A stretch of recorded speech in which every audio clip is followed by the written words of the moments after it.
So I think there's lots of value in using virtual reality. I think that's probably one of the most important ideas around virtual reality is it is very engaging for young people. I think that they like that aspect of being immersed within their learning. I think it's brilliant for promoting culture as well, intercultural understanding. You can actually visit the places virtually.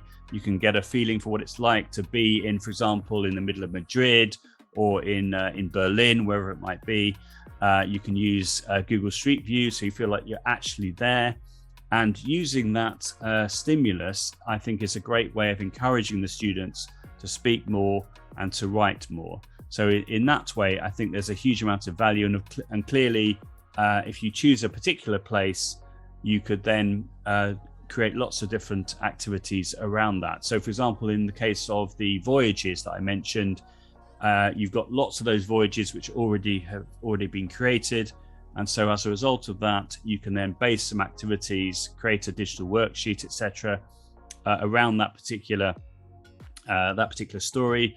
And then you could then get the students to create their own Google Earth project, so that they were describing their own stories, their own locations, maybe describing an ideal holiday or what they did the previous summer in the holidays, for example, whatever you'd like to do. And not only is that good for promoting writing, but also for speaking as well, if you record the screen in the way that I described using a screencasting tool like Screencastify or Flipgrid.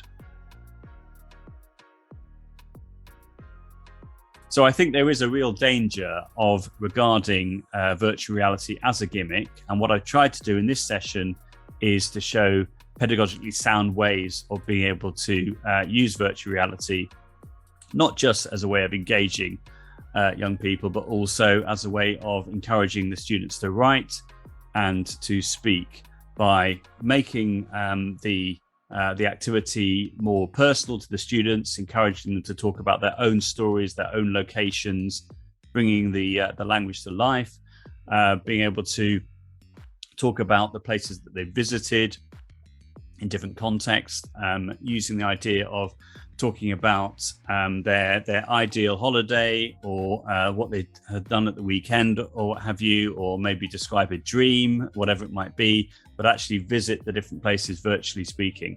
I also think that in the present context of the pandemic, the fact that it is now still difficult to travel, by using virtual reality, we can bring the world into the classroom.